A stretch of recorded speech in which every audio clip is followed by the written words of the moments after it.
Thank you, Mr. President, and thank you for having me as one of your guest speakers this evening. I would like to start by saying that I am most certainly not against social media. Any one of my friends or followers will tell you that I am certainly not averse to the semi-regular Instagram post, Facebook upload, or even Snapchat story.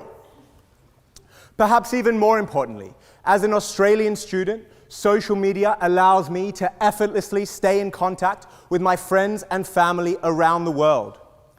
More importantly still, social media acts as a positive implication for many people living in developing countries. And some of the world's largest social media companies are at the heart of these positive changes. Facebook's Internet.org, for example, has given internet access to over 25 million people around the world who have been able to reap the many benefits that the internet provides. These people live in countries ranging from Kenya to Colombia, and the program is only in its first 2 years.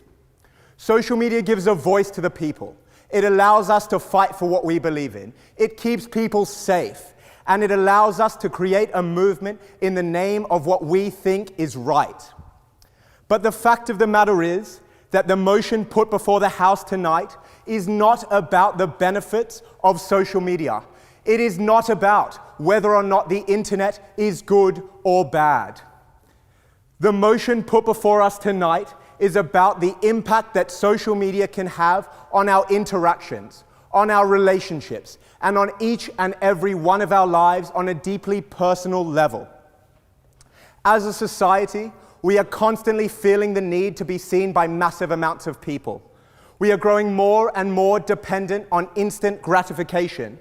And in order to feel included, we are forced to post, gram, snap, tweet, upload, pin, check in, swipe, like, share, react, or message. Our real human connections are being replaced by virtual relationships. The simple truth is that for the most part, we are spending huge proportions of our lives living in the digital universe. And it is corrupting the way that we act with each other. But before I go into more detail about the ways in which social media is affecting our lives, it falls on me to introduce tonight's opposition. Speaking first for the opposition tonight is my friend, Lali Vadlamani. Now, in the spirit of tonight's debate, Facebook memes often tell us to find you someone who can do both. But as the Treasurer-elect of the Oxford Union, as President of the Oxford Majlis Asian Society, as an incoming summer intern in JP Morgan's Asset Management Division, and as a regular attendee at all of the finest nightclubs that Oxford has to offer, Lali Vadlamani can not only do both, she can do it all. Next up, we have Liam Hackett, founder and CEO of Ditch the Label. Liam and I were chuckling earlier because when I was researching him in the lead up to tonight's debate, I came across the first comment on his Wikipedia page, which simply read, "Liam Hackett should not have a Wikipedia page." Liam, you'll be pleased to hear that I actually disagree. I have tremendous respect for you and the work that you're doing for victims of cyberbullying, and I look very much forward to hearing what you have to say tonight. Finally, closing the case for the opposition, we have Dr. Jessica Carbonneau, Tinder's sociologist. Now, in an attempt to sabotage my opposition and learn about their arguments for tonight's debate, I set my Tinder radius to the maximum 160 kilometers. However, it was obviously not far enough, because Jessica, we are yet to match, and I still have no idea what you're going to say against me tonight.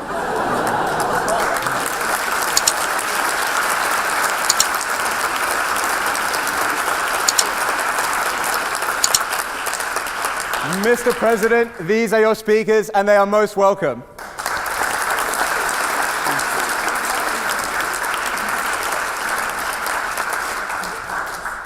I'd now like to continue my argument by first discussing the impact that social media is having on us at an individual level.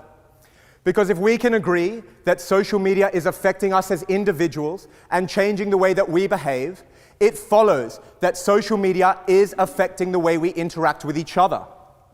Research from the University of Pittsburgh School of Medicine studied over 1,700 people between the ages of 19 and 32. It was found that on average, Participants were spending 61 minutes per day on social media and visiting social media websites over 30 times per week. This research was conducted in 2014, and the numbers have been growing steadily since that time. Over 1/4 of the young people surveyed displayed indicators of high levels of depression, and the people who most frequently checked social media were found to be 2.7 times more likely to develop depression than the average. Now, the opposition would have you believe that this data is inaccurate. Perhaps it is people who are already depressed that are turning to social media as an outlet. While this may be true to some degree, the extent of the data simply does not lie.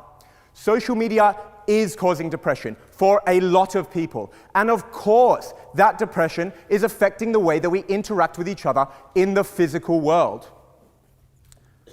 Perhaps even more troubling than the relationship between social media and depression is the relationship between social media and eating disorders in young people. And I'm not just talking about young girls.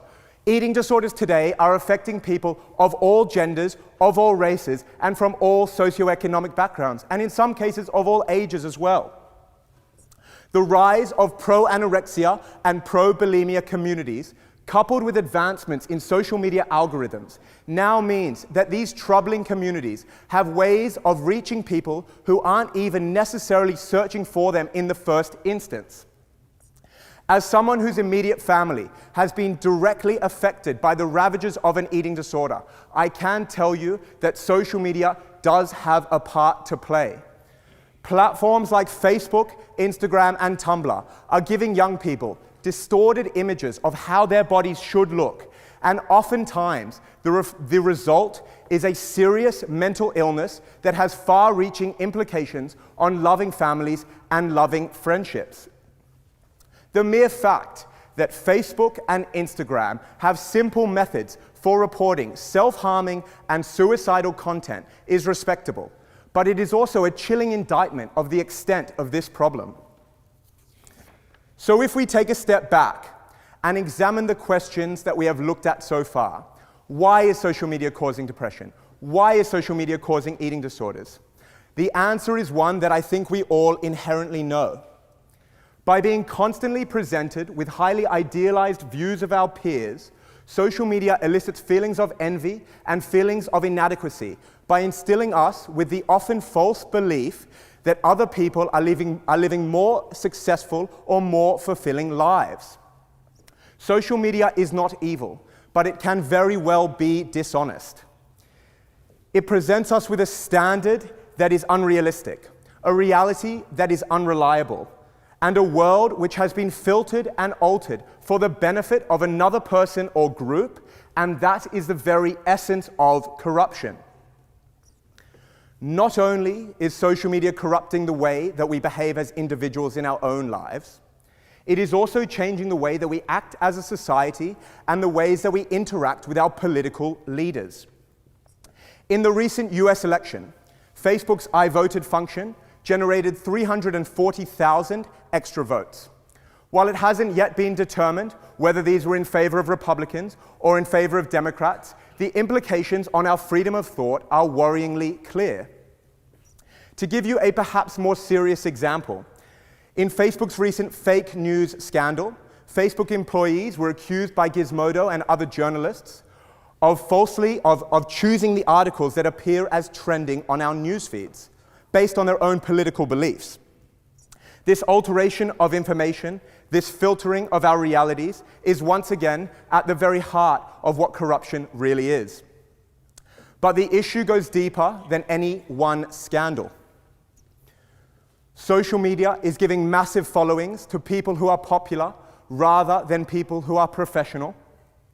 Truth is quickly being replaced with speed and access, and journalistic integrity is something that is quickly becoming harder and harder to find. We are not having organic interactions with each other, with our friends, with our idols, with our families, or with our political leaders. And if you think we are, I would urge you to be more skeptical.